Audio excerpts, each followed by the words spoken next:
Islamic bank àti conventional bank kò fẹ́ sí yàtọ̀ láàrin àwọn méjèèjì àná tí nǹkan tó jẹ́ yẹ kí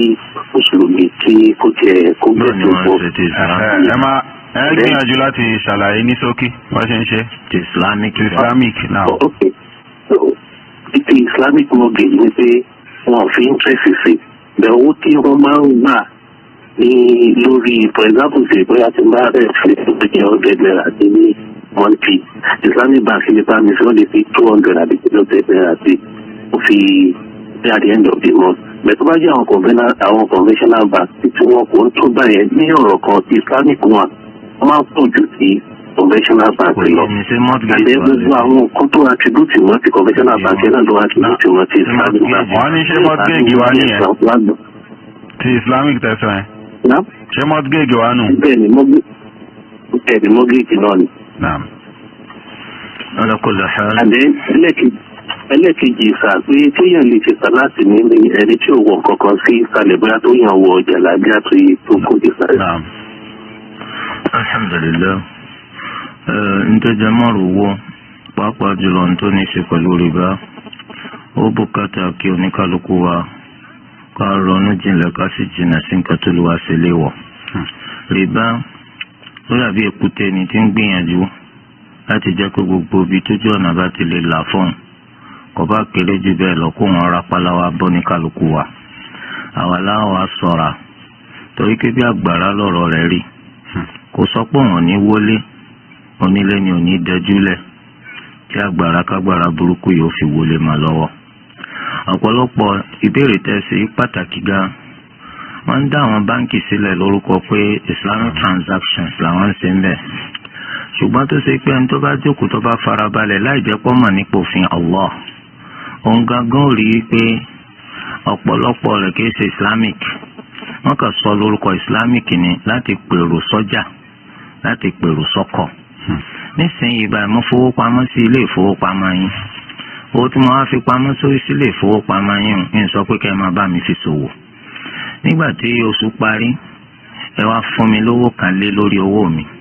wọ́n wá lélẹ́yìí ti jẹ́ ẹ nígbà tèmi kówó sí yín lọ́dọ̀ yín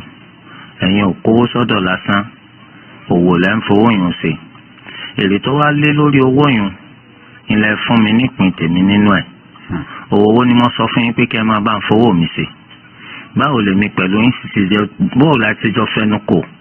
lórí pé tèrè bá gorí owó yìí báwo la ṣe máa pín tó fò bá ṣẹlẹ̀ ńkọ́ta ní òfòrí fa ẹ rí i pé ní àwọn báńkì yẹn ìṣesí wọn náà yàtọ̀ sí tàwọn conventional banks owó tí wọ́n fi lé owó mi yẹn èmi ọ̀mọ́ tí wọ́n fi ṣe èmi ò sì mọ èrè pàtó wo ni wọ́n jẹ tí wọ́n fi fún mi lé ìtàn fún mi tí mo wá yọ́nú sí pé bá sì máa pinnu wọn gbọ́ lẹ́nu mi wọ́n sì sọ pé kò lè sí ọ̀nà kan tó fòfin lè wọnú owó òun bó lè yẹn ṣe fowó ṣòwò tí ò ní jẹ́ pé wọ́n lè jèrè wọ́n lè ṣòfò òfin ẹ̀sìn Islam sì sọ pé tó bá yẹ pé mi mo bá kówó fún ọ tí mo sọ pé kó máa bá mi fowó ìṣòwò mo gbọ́dọ̀ mọ nǹkan pàtó tó máa fowó ṣe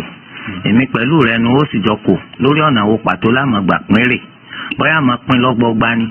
bóyá tèmi tí mo lówó pọ̀ ju tiẹ̀ lọ ni bóyá tiwọ́ tó ń fi ṣiṣẹ́ ọ̀pọ̀ ju tèmi lọ ni kò sí kàtà àjọsọ tó kúnná nínú eléyìí báyìí òfin ẹ̀sìn Islam sọ pé ìwọ tí mo kówó fún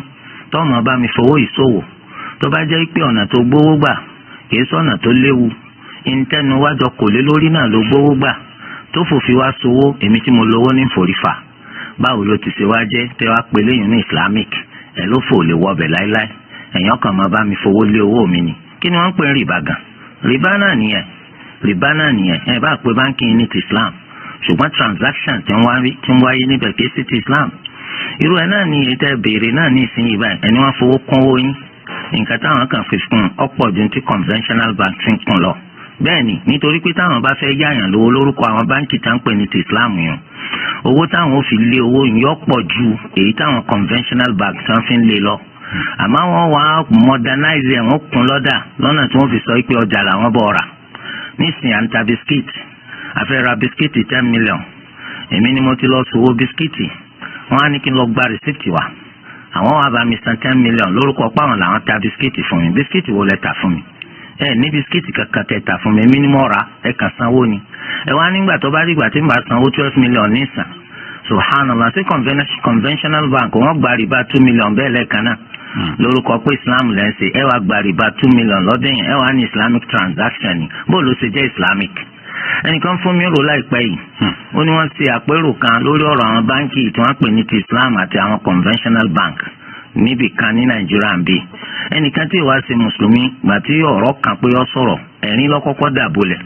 ẹ̀rín wọn á pọ̀ gan àwọn yẹn á pé kí ní pọ́ lẹ́rìn bọ́rọ̀ wọn ni kò wá sọ ní ẹ̀rín àwọn mùsùlùmí lọ́pàá wọn láwọn ń ṣe islamic banking ìgbà táwọn gbé yẹ̀wò kò sí kankan tó fi yàtọ̀ sí conventional bank kódà gan rìbá tí wọ́n gbà tún ju tàwọn conventional bank lọ so àti rélé ìtìpẹ́ tá à ń pa kéésì àwọn èèyàn sí má jẹ́ kó tàn jẹ transactions yẹn kìí ṣe islamic transactions wọn ṣe yẹn kìí ṣe islamic torí àwọn oníkálukú akákìí sára àwọn sọ pé kò sí ọ̀nà táwọn lè gbà ṣe islamic banking tí ó wà pure kúrò nínú rìbá ó kékeré alẹ́ á pè ní islamic banking sí èyí táwọn mọ̀ tí wọ́n ń ṣe láwọn ilẹ̀ lárúbáwá gẹ́gẹ́ bí Masraf al-Rajihi al-Islami báńkì Rajihi tó jẹ́ ti islam ní Saudi so wọ́n máa ń ṣe tírà jáde lọ́dọọdún bíi márùn-ún níbẹ̀ ni wọ́n ti máa ń ṣàlàyé pé àwọn purify àwọn transactions àwọn kúrò nínú rìbá láàrin ọdún kọ̀ọ̀kan àwọn àfáà tó bá ti pàkíyèsí àwọn purify rẹ̀ iye percentage báyìí làwọn ti dé àwọn gan ò tí 100%. tátó wá pé àwọn báńkì tá a dálẹ̀ lánàá àbíjẹta nàìjíríà tí wọ́n ń bì tọ́ pé rìbá lò náà wọ́n kàn kún lọ́dà wọ́n ní islamic banking torí ẹ̀wọ̀n mùsùlùmí kè sára náà.